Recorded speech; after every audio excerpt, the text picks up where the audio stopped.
What's up, squad? We back at him again, man. Kicking it off from the top. Story number one. Now, this one right here, mob, is a wicked and wild situation. We got this dude right now. He out here, he ripping and running in the streets. He trying to put down this 1-2. But the thing about it is, man, luck not on his side. For some reason, he cannot just seem to catch a run. Now, what I mean by that is no matter what he can get a half a brick, a whole brick. He can get 100 bricks. When he get done selling it, somehow, some way, he gonna fuck the money up. And when it get time to, go re-back up, it's always a problem. So now, he on and off with this connect. But to backtrack and give y'all a little bit more history on him is, he got this household. So now, him and his girl, they living together during this time. Now, the thing about his girlfriend is she glamorous like type girl, meaning she want to live that IG life. She want to live that social media lifestyle. So everything that she's saying on social media, meaning she's saying girls going on trips. She's saying dudes in the club buying roses. She's saying dudes pulling up in the cars, picking their girls up from work in the big whips, all kind of this nonsense. So now, every time Shorty coming in the house and he trying to do the best that he can do for the household in the situation that they got going on, she always complaining. She always wanting him. She always calling him broke, always nagging. She's always comparing him to another guy that's getting money. So now she really making him feel like, man, why the fuck is you watching these dudes? Like, why you know what type watch he got? Why you know what type car he got? So now he slowly but surely starting to pay attention. Like, why the fuck is you on IG looking at other men pages for one? Then two, why the fuck do you keep comparing them to me? I don't give a fuck what them niggas is out here doing. Yo, I'm out here doing what I gotta do for us. You keep running around wanting to live like them. You don't work. You don't hustle. You don't sling no hair. You don't start no motherfucking businesses. Sit the fuck down. You's a bum for real. So whole time they get into a little argument for real. Whole time bro get mad. He storms out the house.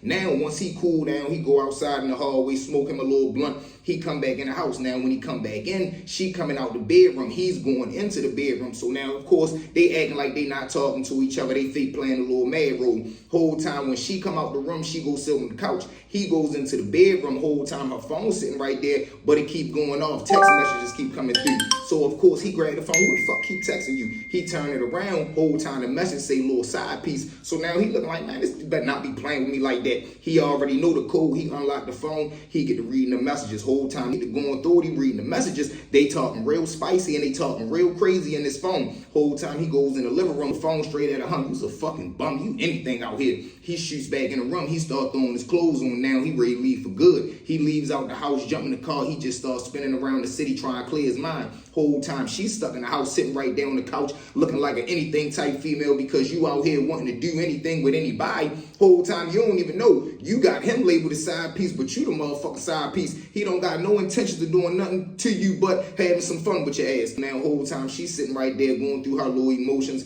Bro rip and run through the city for about 2-3 hours. He come back in the house. Now where the whole situation get a little tricky is, yeah, he pissed off. He done seen what he seen in the phone, but he done did some shit in the past himself, and he love her to death. He really wanted everything that he do out here in the streets is for her, so he really want to make his household work. He gets back in the house. They lay up in the bed together. The next morning, they wake up. She wake up early, shooting the kitchen. She trying to get her some brownie points. She whip up breakfast. He wake up, come in the living room. They sitting down eating. Now they start talking. But now, in my mind, even though we sitting right here and making it seem like everything good, I honestly know deep down in my heart what type dude you like, what type dude you really want, and I'm not him. Now, mind y'all, like I told you, he a half-ass hustler. So during this time, the connect that he got is something serious. I'm talking about he got a major line, and the number that he giving it to him for is off the fucking chain. So now, he done concoct this plan and say, you know what? I know exactly what I'm going to do, and it's going to be a win-win situation. I'm going to make out and I'm going to be able to tighten my household up because all this that he going through is to try to stop his girl from tricking off. Even though she loose, you can't stop. What she going to be, she going to be. He should have just focused on himself and left her alone. But y'all know how it is when you in love with somebody.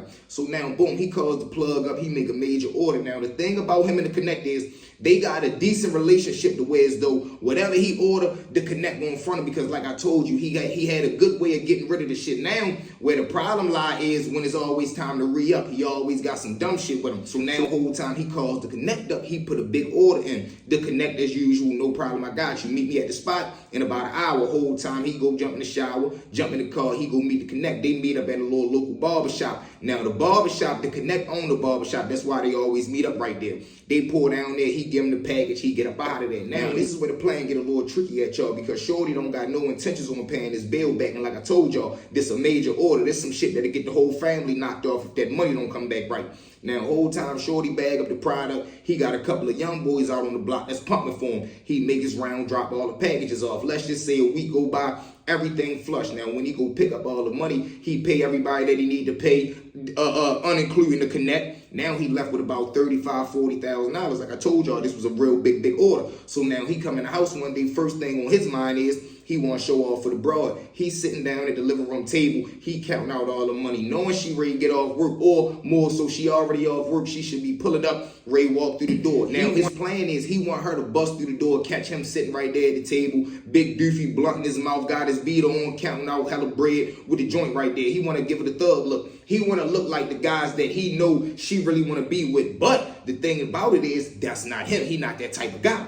So now the whole time she walks in, of course, she go crazy. The only thing she see is a table full of money. Oh, it's the gold digger that she is. She get the tooting his horn, baby. I told you a thoroughbred hustler. I knew we was going to shake back. What we ready to do? Oh, my God, listen, I told you I want these new shoes. I want you to buy me this. Can we go on this vacation? We balling. First thing she does is whip out her phone. She get to showing the money now. She posts it on IG. Little do she know, the connect got a homegirl or a little broad that he messing with that follow her. So now the whole time, keep that in mind, y'all. So now he just sitting right there bluffing himself, playing the role. Shit, baby, I told you I was going to shake back. Once I take care of this little business, we can do whatever you trying to do. Pick out where we going on vacation at, and we going to the mall tomorrow. Now already he ready to start fucking this money up and start blowing the money. Just as suspected, he start fucking the money up. The next day they go to the mall. Day after that, they go to the mall. The next weekend after that, they go on vacation. The next weekend after that, they go on another vacation. Now while all this is going on, the connect is blowing this man's phone up. He not answering. Whole time he done got a whole new phone and changed his number. So now, of course, the connect here, street veteran, he already see what time it is. Okay, Shorty playing with that bread, you done changed the number on me. Little do he know, like I told you, this is a mean connect. He got motherfucking arms as long as an octopus. Whole time he put the word out there easily. Not even within 24 hours, somebody got the drop on him. Boom, now this way it get tricky. At that very next day, Shorty and the girl, for real, they get a hotel room downtown. Now, when they wake up in the morning, he tell her, you go ahead and take the car, go to the house. Bro and them ready come grab me up. We ready run around real quick. Now, he got his homeboys ready pick him up. They ready go score them some perks and millies, whatever they ready do, so they can get straight for the day. He tell her, take the car, go ahead to the crib. Shorty is easing out of the garage for real. She can make a left. The shooters, they park right there in front. She bang a left. The car pull right there in front of him, rolls the window down, hit him 4 or 5 times. Bang, bang, bang, bang, bang. Now, as they do that, of course, she stops the car to look back to see what's going on. The car eases up, gets to her passenger window, bangs through the car. Now, not only is the driver banging, but the back window come down as well. Now, it's 2 shooters banging at the car. Bang, bang, bang, bang, bang, bang, bang, bang, bang. Whole time they flush that motherfucker S off. Skirt, woo. They S's off, get up out of there. Now, he already laid out on the ground because he hit 5 times. She stretched out in the car. Of course, this is broad daylight, so you got people everywhere. You got the doorman, you got people walking up and down the street. Once them shots go off, the doorman runs in there. He starts screaming for help. They jump on the phone, call 911. Now, the doorman, they can see the dude that's laid right there on the curb, and they can see the car. The car then damn near drifting into another car. Boom. So now the car's parked right there, and Shorty laid out on the curb. Ambulance and the police arrive on the scene. They try to assist both of the victims. Whole time he don't make it. They ends up pulling her through though. But wicked and wild situations, y'all, all over what? All over you wanting to do something for her, and look what it ended up costing you. All because you wanted to take the ultimate risk. Do you know what somebody's, the one thing that I learned that people don't play about out here, man? Women, as we can see, and that money, as we can see, them two things, they don't mix once you start drawing the lines and playing dope fiend games with them, man. But with that being said, family, y'all know the motto, wicked and wild situation. Let's jump into story number 2. Now, mob, story number 2, man, another wicked and wild situations, man, one of the wildest things that you can imagine. So, boom, right, we over to jail during this time, and you got these group of cellmates right now. One of the dudes here straight hound, he a straight heathen, you get what I'm saying? He one of them type dudes, don't never got nothing, don't nobody love him, don't nobody do for him, and he only allow people in his cell if he can really dictate the situations that he know for sure is weaker than him and that he can extort. So he be trying to really handpick the dudes that's coming into the cell with him. So now, of course, I done already gave y'all his type of characteristics. Now his cellmate, as I just told y'all, weak, frail, head chump type dude, but he got a girl uptown and his girl love him. I'm talking about head over heels for him. Every time mail call come, he getting mail and he definitely getting pictures of his girl. So now what the dude who had the girlfriend would do is every time he got a letter, he would sit on the edge of his bed, read the letter, look at his pictures. Now the little Viking dude for real, or the little heathen dude always jump on the top bunk with him and want to see the pictures, or he'll say, bro, let me see him too. Now when it come time and that mail come through and them pictures come around, he always act like they homeboys. Any other time he smacking him upside his head, talking crazy to him, giving him the works. Now, this way it get a little tricky at. Every time the little dude would let him see his pictures, he would hold him for an extremely long amount of time, and he would be like overlooking at him, like looking at him in a weird type way, like lusting over the pictures. So now one day the little dude got a job, they got the girlfriend. He gone at work. The cellie is up in the room. The little dude come back from work. He popped the door. When he comes into the cell, he see this man. He see pictures of his girl on the wall. The dude is on his bunk, doing the 1-2 to himself, off of pleasing himself off of pictures of this man girlfriend. Now, shorty, like I told you, he a frail little dude. If he had any common sense, he would have just punished him right there. Mop, you done lost your mind. But he does say, you done lost your mind whole time. Shorty that's doing this action, he jumps off the bottom bunk, crack him 2 times. Mop, knocks him out cold. He falls out literally in front of the door. Shorty shut the door, go back to his bed, continue to please himself. Once he get done, smack the little dude, wake him up. But not only do we smack him and wake him up, when the little dude comes to consciousness, he got a banger to his neck. Little dude tell him, shorty, we got a motherfucking problem right here. The little dude so scared and terrified, and he just got knocked out, then smacked and woke back up with a goddamn hammer to your neck. He say, no, yo, you got it. Whole time, shorty get up, jump on his bed. He's sitting right there scared to death. He frightened. Whole time the little dude, he continue to go with the rope for real. He sit back down on his bed, but once he do that, he go into the little dude bed that's up under the bed. Now, granted, he already take whatever he want, but now he want to really put that extra on it, like, yeah, now you really mine. You gonna do whatever I tell you to do. Whole time he in there giving the little dude the blues, man, for the rest of his stay. Thank God for the little dude that got knocked out. One day his cellmate in the day room, he over there fussing on the phone because he was just a goddamn nuisance and a headache. He gets into it with somebody over the phone. They ends up getting into a fight. COs come in there, lock him up. He ends up going to lock up. So the little dude who ended up, who had the pictures with the girlfriend, he was counting his lucky stars because he like, finally, man, this damn maniac can get out the cell with me. But like I said, man, wicked and wild situations, because he could have just put a transfer in and said he didn't want to live in that cell. But the dude had already told him, if you do that, I'm gonna fuck you up, and then you know what's gonna come with that. So he more so was using the fear, and he was more so using the intimidation factor on the little dude. But that was just crazy, man. The fact that you would have the audacity to do that to that man pictures, that show you how burnt out people be. But y'all know what it is, man. Wicked and wild situation. Let's jump into story number 3. Now, mom, story number 3, man. Salute to the subscriber, man, that jumped in the DM and said, V, run this story. And listen, everybody that sent the DM, man, and told me to run the story, I did not forget about y'all. I'm putting the stories together. I'm already on it. So let's jump into it. Now,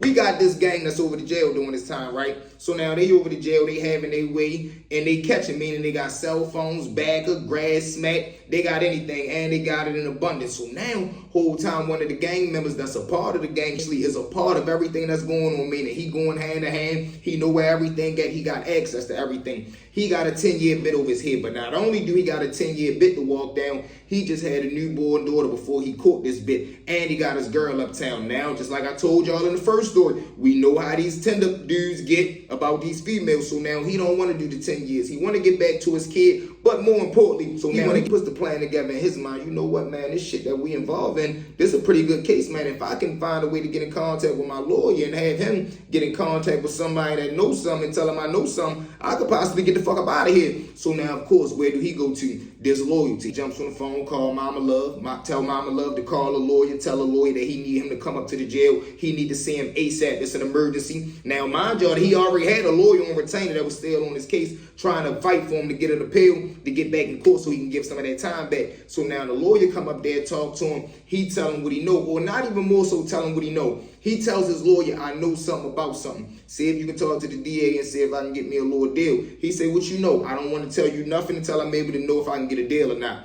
The lawyer do what he told to do. He go talk to the people, see if they can work a deal. Now the people sitting right there looking like, look, this is what we gonna do, right? We gonna offer you a time cut. Now, this how it's gonna go though, right? We giving you one clear shot. When we tell our people to go in there and hit that motherfucker, if everything you tell us is not there, not only is we not gonna give you a time cut, we gonna smash you one more time. We gonna expose you, and whatever happens from there, happens. Now, mind you, this is the dirty game that these pigs play. They don't even care that your goddamn safety is in danger. So now, boom, he give them all the information. The peoples do what they need to do. They send a team in there. Now, when the peoples hit the joint, this is where it get crazy at, right? Them coming in there, raiding the shit and finding everything, that could have possibly happened. But The dude is one particular dude who was a high-ranking gang dude, right? In his cell, he had some prestige stuff. Let's just use that word. He had some major stuff put up in a cut that was so vicious, nobody would have ever found it. But one of the only few people that knew, damn near the only person that knew where that stash was the little dude who just made this deal. So now when they find everything and they come about his cell with that shit up out of his stash spot, he in his mind like, shit, ain't no way they would have known that was up there, dummy. So now once they start going through all the motions, getting sent to where they sent that, Shorty sitting in his cell like, man, no, fuck that. It ain't no way they would have knew that shit was where it was at, dummy. Now he started thinking everybody that he told, he say, what's crazy is I only told one person, and that was dummy. Now they start going through their mental Rolodex like, hold on, where the fuck is he at? Now they start to realize Shorty not even grabbed up with everybody. So they like, yeah, we know what time it is. We know what time it is. So now they start sending kites out to all their soldiers that's all in different jails. Everybody is putting the ABB out on this dude. If he come into the jail, punish him. Now, the whole time, this information that he gave him end up checking out. So now he is going to get the time cut. But this way it get tricky at, and this is the dirty game that they play. They cut his time by 3 years, and they sent him to a lower security joint. But little do he know, when he get to the lower joint, it's still young dudes that's coming up through the ranks that's trying to make their name there. So that's going to be even more dangerous for you there, because they trying to make a name for themselves. So they with all the extra bullshit. He lands on a compound. He don't even make it 2 weeks. 3 dudes run down on him up them joints, man. They say they hit this man 18 times. They say they hit him everywhere but under his damn feet. And if he would have raised that, they would have hit him there too. But y'all know the motto, man. Wicked and wild situations all over you trying to make a deal to go home, and they cut your motherfucking time by 3 years. With the act that you just did, it wasn't guaranteed you was going to make it another day, yet alone 7 years. But they never take that into consideration, man. But with that being said, family, thank y'all for riding with me. Well, you know you forever locked in with your boy, Stories with V. At this time, one more time for me, family. Like, share, comment, smash that subscribe button, y'all. We'll be at 100K in no time from the bottom of my heart. I love each and every one of y'all, man. We're going to continue to do what? Dominate this algorithm, man. We done cracked 5,000 subscribers, man. I love each and every one of y'all, man. Like, share, comment, smash the button, share the video to your favorite person, man. And we're going to continue to dominate this the V-Mob way. We out of here. Let's go. Just kicking it off, we been Jordan. Drop that same Jordan, just go scurry by. Even just now, I'm about to get 10,000, 15,000.